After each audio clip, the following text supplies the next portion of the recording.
Today has just been full of epiphanies for me, but today I'm going to share with you something that I think is a little bit controversial, but at the same time I find it absolutely necessary for you to develop your style as you go along and as you get ready to publish your novel. So let's just say that you're going to be in for quite a headache of a piece of advice. Hi, my name is Kat the Crow-Winged Author here at the Magic Library, and today we're going to be talking about copywriting before copywriting.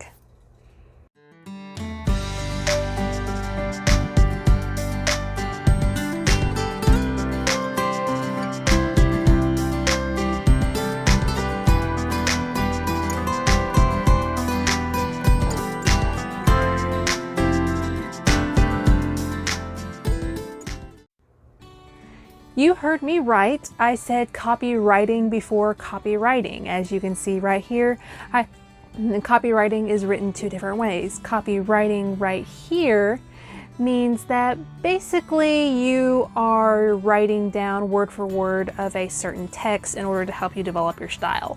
It's something that helps with developing your own style from learning from the styles that you love. And I'll go into that later. And then copywriting, which is basically just, for lack of a better term, registering your work.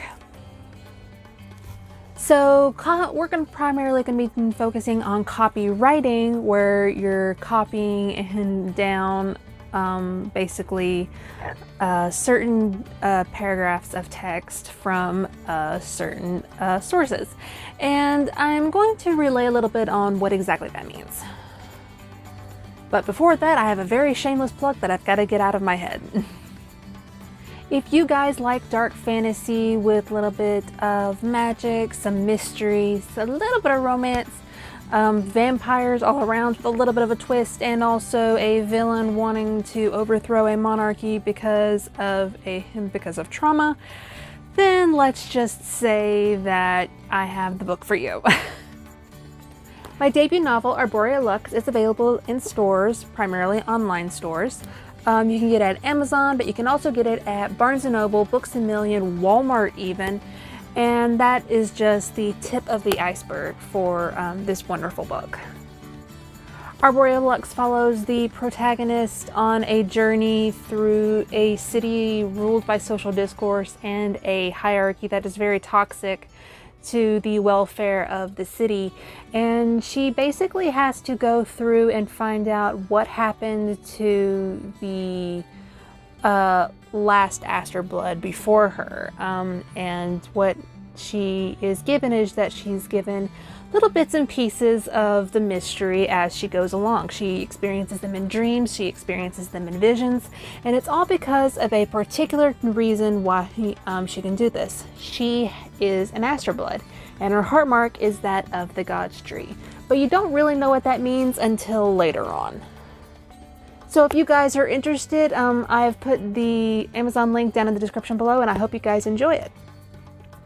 And if you already have a copy of my book, please, once you get done reading it and everything, please go down to Goodreads and leave a review for it. The reviews and the buys help me get circulation out there, and it helps me generate basically an audience for future projects that I'm doing. But shameless plug out of the way, let's talk about copywriting.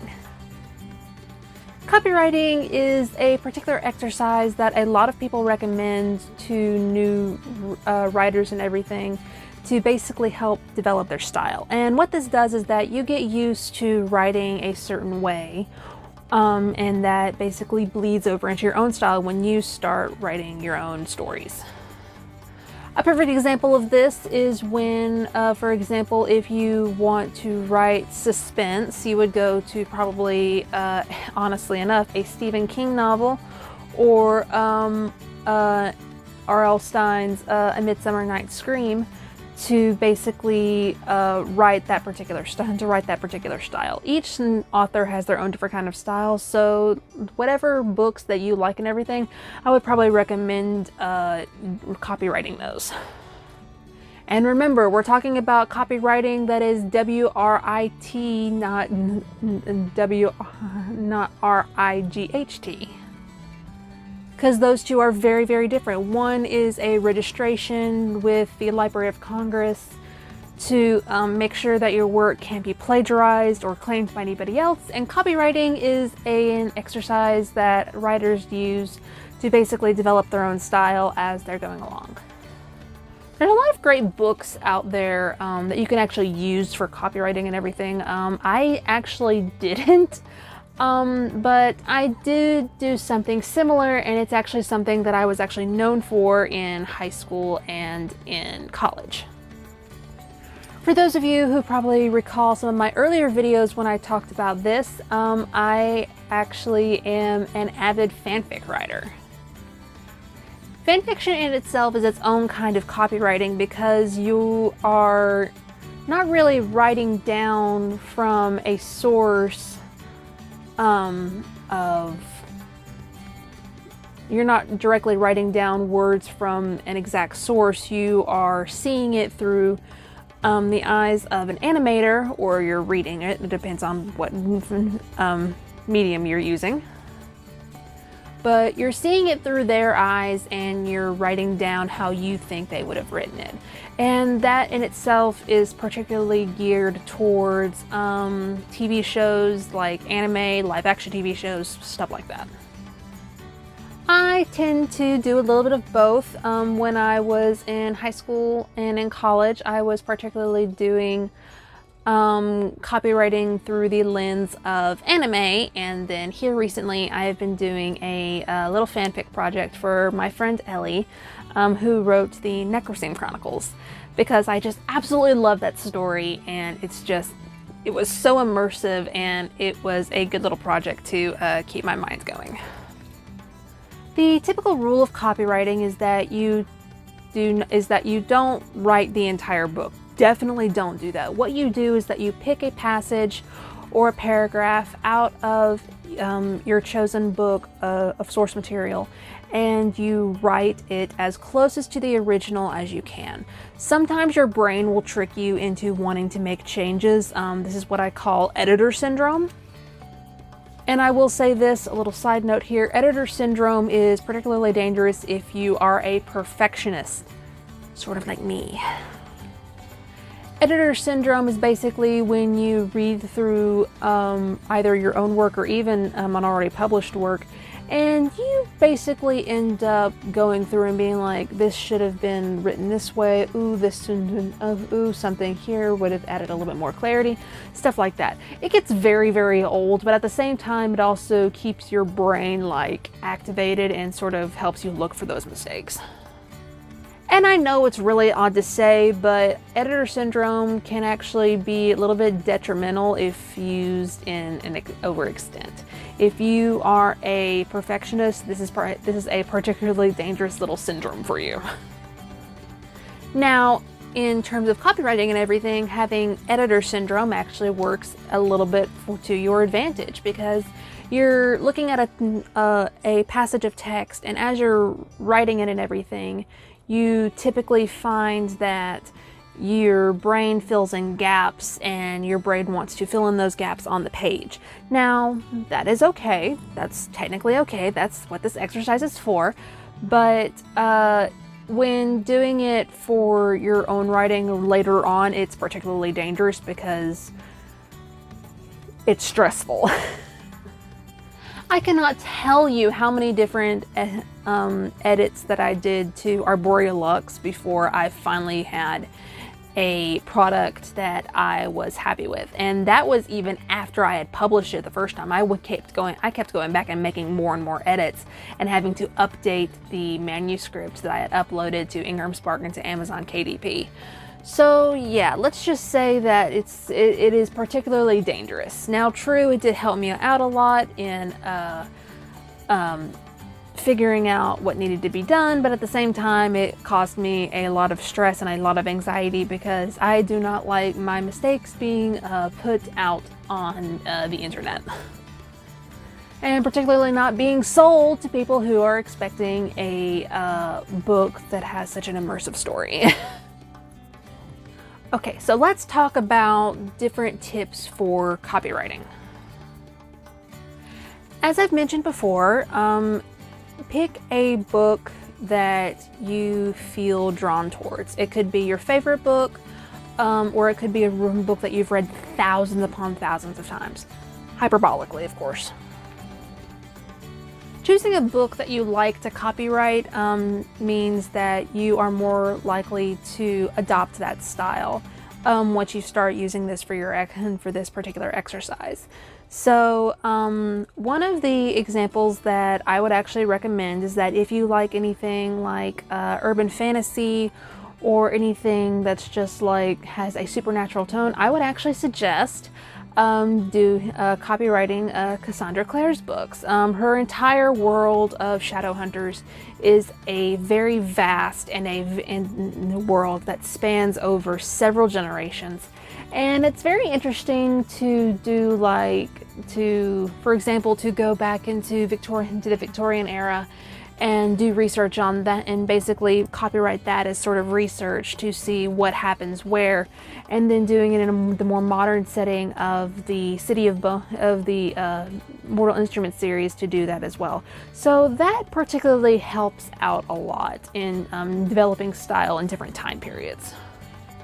If you're wanting to feel real adventurous, you could go the Tolkien route and copyright The Hobbit or any of the Lord of the Rings stories. All I can say is that just beware of the fact that you will be writing a lot, particularly because Tolkien was so known for going in depth and absolutely world dumping when it absolutely technically wasn't even necessary. I guess my piece of advice for when you're copywriting is start small.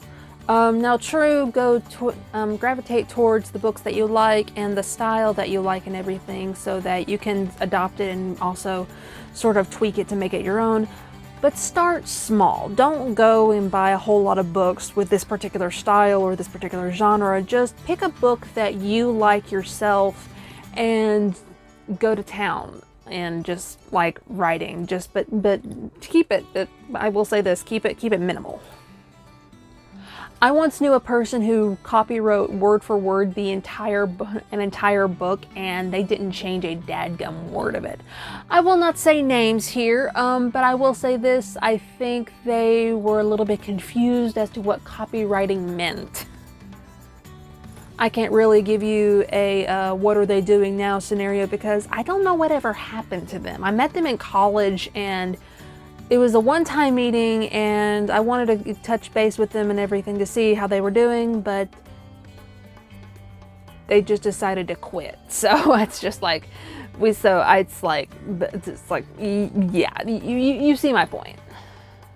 This is meant to be an exercise. It's not meant to be perfect the entire time, but I will say this, just be careful with what you choose to copyright and everything, because some styles will work good for you if you like reading them, but there are some cases where it may not work and you may have to rewrite your entire style, and it doesn't happen often, but I will say just be cautious but also be creative. You don't necessarily have to adopt a style that you like reading and everything.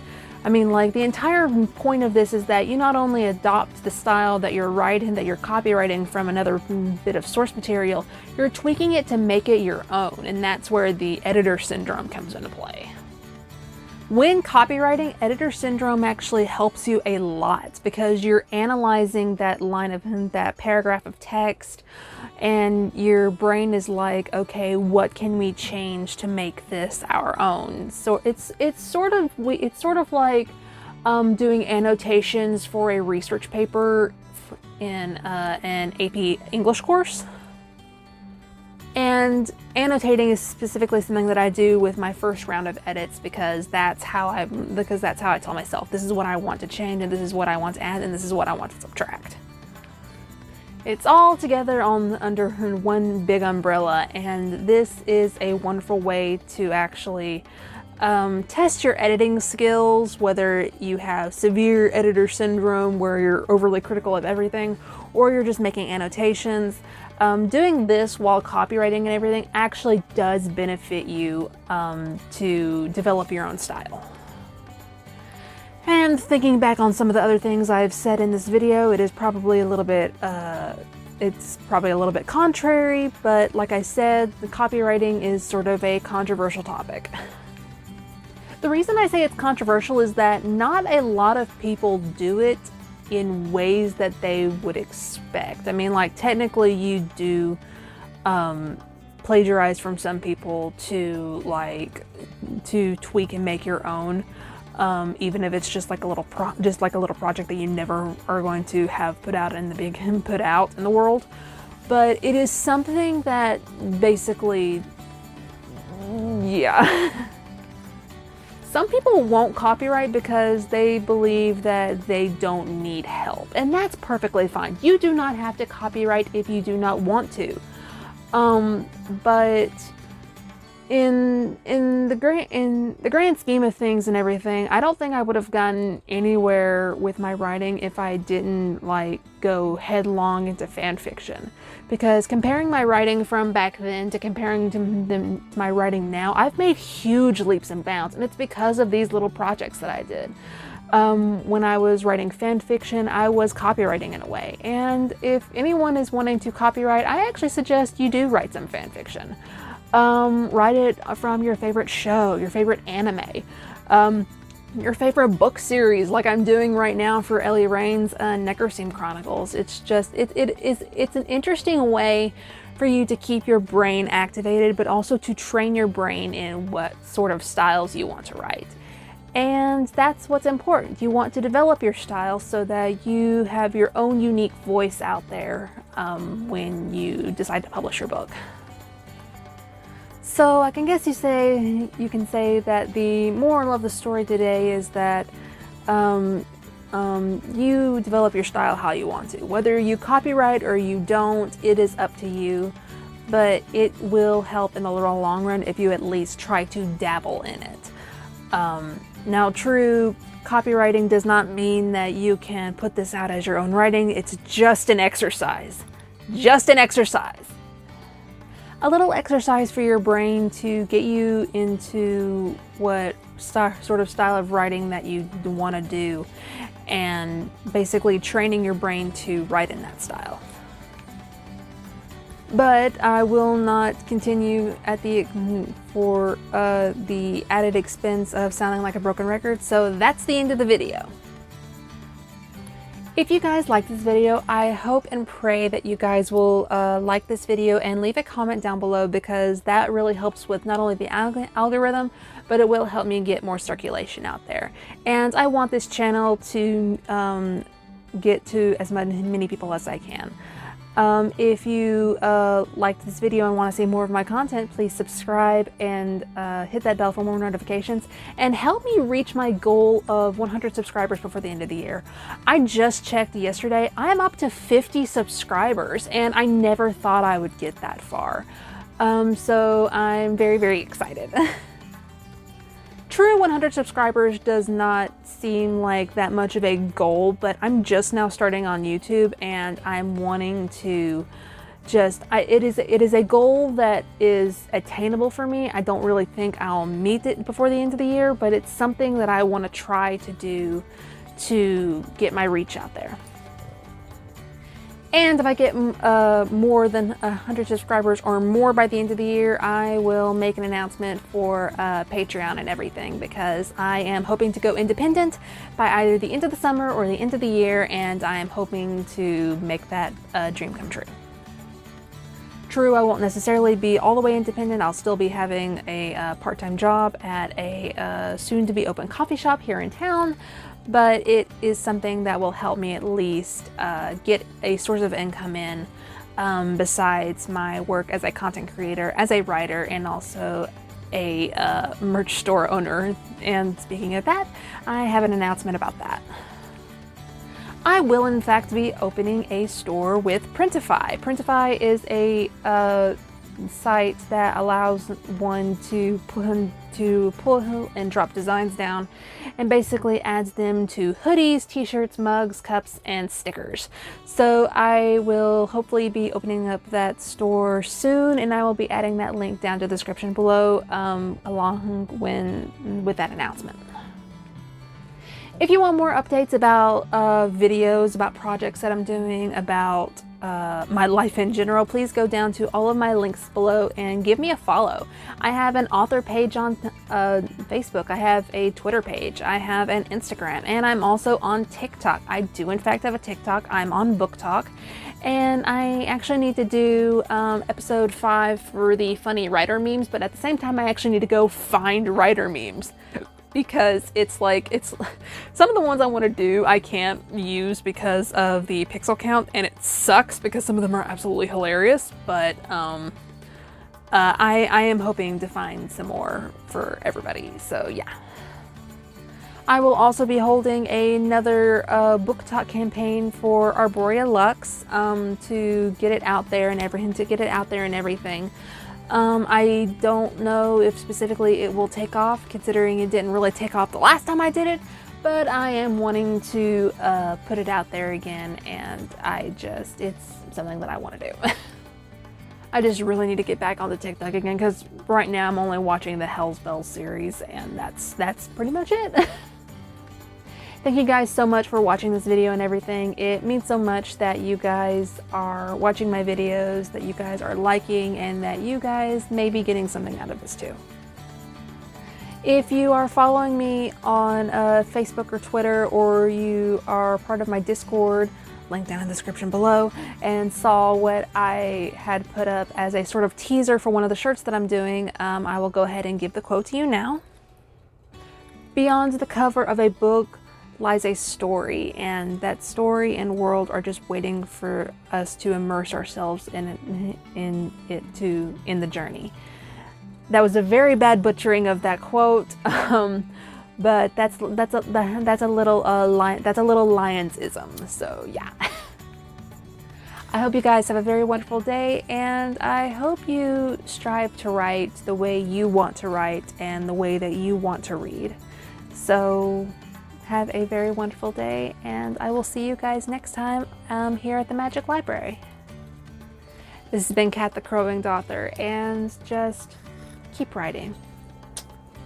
Bye guys.